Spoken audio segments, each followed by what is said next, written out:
আসসালামু আলাইকুম রহমতুল্লাহি ওবরকাতুহু। সম্মানিত দর্শক, প্রধানমন্ত্রী তারেক রহমান সাহেবের চীন সফর নিয়ে এখন রীতিমতো তেলেস্মাতি চলছে রাজনীতির অঙ্গনে। তিনি যখন সিদ্ধান্ত নিলেন যে তিনি চীন সফরে যাবেন, তাৎক্ষণিকভাবে আমাদের দেশের এই মুহূর্তে দুটো পরাশক্তি, যারা বাংলাদেশের ব্যাপারে খুব নাক গলাচ্ছে। এক নম্বরে মার্কিন যুক্তরাষ্ট্র, দুই নম্বরে ভারত, পরস্পর বিরোধী অবস্থানে থেকে এই চীনের সফরটি যেন সফল না হয়, তারা নানা রকম উদ্যোগ নেওয়া শুরু করে দিল। এবং সেই উদ্যোগের মধ্যে সবচেয়ে একটা দৃশ্যমান উদ্যোগ বাংলাদেশে, সেটা হলো মিস্টার ব্রেন্ট ক্রিস্টেনসেন। তিনি পররাষ্ট্রমন্ত্রী খলিলুর রহমান সাহেবের সাথে দেখা করলেন এবং সেই দেখার এবং সাক্ষাতের বিষয়বস্তু নিয়ে তিনি যেভাবে মকারি করলেন, এতে স্পষ্ট বোঝা যাচ্ছিল যে তিনি বাংলাদেশের ব্যাপারে যথেষ্ট হতাশ, বিক্ষুব্ধ,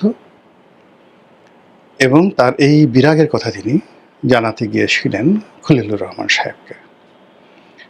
দ্বিতীয় যে বিষয়টি দেখলাম, যে প্রধানমন্ত্রী তারেক রহমান সাহেব যেই সময়টিতে বেজিংয়ে থাকবেন, ঠিক সেই সময়টাতে চীন সরকারের দ্বিতীয় গুরুত্বপূর্ণ ব্যক্তি, চীনের পররাষ্ট্রমন্ত্রী, তিনি সঙ্গত কারণে সেখানে থাকবেন।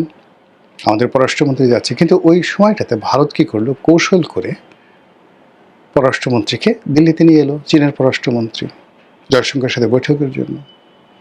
অথবা চীন কৌশল করে তার পররাষ্ট্রমন্ত্রীকে সেখানে পাঠিয়ে দিল। ফলে এই যে বৈঠকটি, এই বৈঠকটি থ্রু মোফা পররাষ্ট্র মন্ত্রণালয়ের মাধ্যমে যে প্রোটোকল হয়, সেই প্রোটোকল দিয়ে যে হয়নি, এটি আমরা স্পষ্ট বুঝতে পারছি এখন।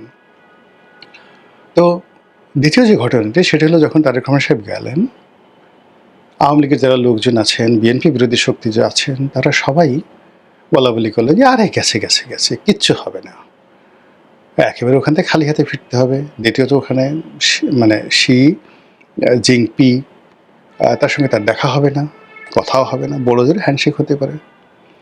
যা হোক, পরবর্তীতে যখন দেখা গেল যে না, প্রেসিডেন্ট তাকে যথেষ্ট সম্মান দিয়েছেন, মানে আমাদের প্রধানমন্ত্রীকে সম্মান দিয়েছেন, তাদের মধ্যে বৈঠক হয়েছে, সৌহার্দ্যপূর্ণ কথাবার্তা হয়েছে, বাংলাদেশের সাথে সম্পর্ক নিয়ে মিস্টার শি যে বক্তব্য দিয়েছেন, সেটি এখন রীতিমতো ভাইরাল। যা হোক, সেইভাবে আওয়ামী লীগের লোকজন মোটামুটি ৬-৭ ঘন্টা চুপ থাকলো। এ কী হলো? তাদের যে নেত্রী চীন সফরে গিয়ে তার সর্বনাশ তিনি ডেকে নিয়ে এসেছিলেন।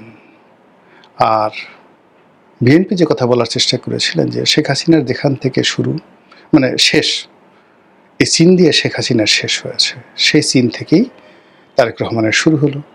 বিশেষ করে চীনের প্রেসিডেন্ট যখন মেনশন করলেন যে তারেক রহমান সাহেবকে থার্ড জেনারেশনের ঐতিহ্যবাহী একটি রাজনীতির ধারক বাহক বললেন, অর্থাৎ তিনি প্রধানমন্ত্রী, তার মা প্রধানমন্ত্রী, তার বাবা প্রেসিডেন্ট। তো সে অর্থে শেখ হাসিনা দ্বিতীয় জেনারেশনের, তার কাছে শুধুমাত্র বঙ্গবন্ধুর লিগেসি রয়েছে।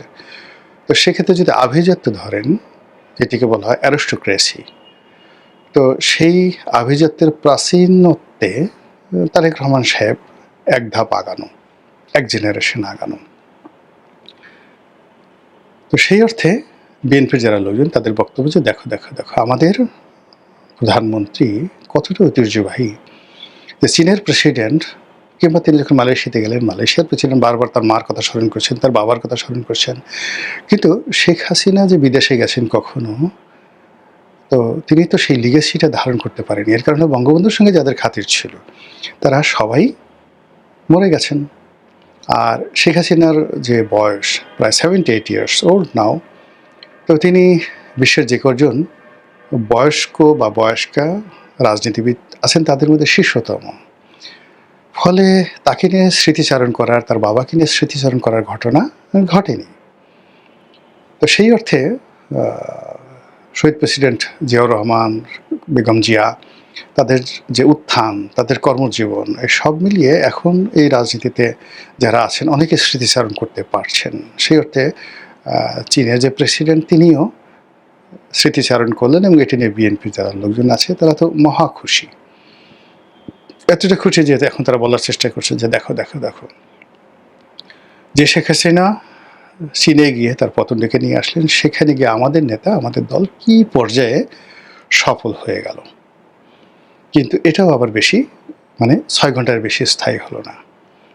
এখন যারা আওয়ামী লীগের লোক, তারা আবার মুখ খোলা শুরু করেছেন। তাদের বক্তব্য হলো যে চীন কি দিয়েছে, যে সকল আলাপ আলোচনা হওয়ার কথা ছিল সেগুলো তো একটাও আলাপ আলোচনা হয়েছে, বা যে সকল সমঝোতা স্মারক স্বাক্ষরিত হয়েছে এগুলো তো কোনো গুরুত্বপূর্ণ কিছু নয়। এই মুহূর্তে বাংলাদেশের টাকা দরকার, সেই টাকা তো চীন দিচ্ছে না। তিস্তা ব্যারেজ নিয়ে একটা টু শব্দ চীন করছে না, অথচ এটি নিয়ে যদি চীন একটু বড় কথাও বলতো, অ্যাটলিস্ট ভারতকে চাপে ফেলা যেত। এখন তো ভারতের যারা লোকজন রয়েছেন তারা 32টা দাঁত বের করে তারপরে শেষে উলুধ্বনি দিবে। ওই যে জিহ্বা বের করে, মানে হিন্দুরা যেভাবে উলুধ্বনি দেয়, ওভাবে 32টা দাঁত বের করে উড়ু উড়ু করে উলুধ্বনি দেবে, যে গেলা গেলা গেলা, তিস্তা প্রকল্পের কি হলো, হই হই রই রই, তিস্তা প্রকল্প গেল কই, হই হই রই রই, চীনের হাসপাতাল গেল কই, হই হই রই রই, চীনের সেই সামরিক বিমান ঘাঁটি গেল কই, হই হই রই রই, চীনের বস্তা ভরা টাকা গেল কই।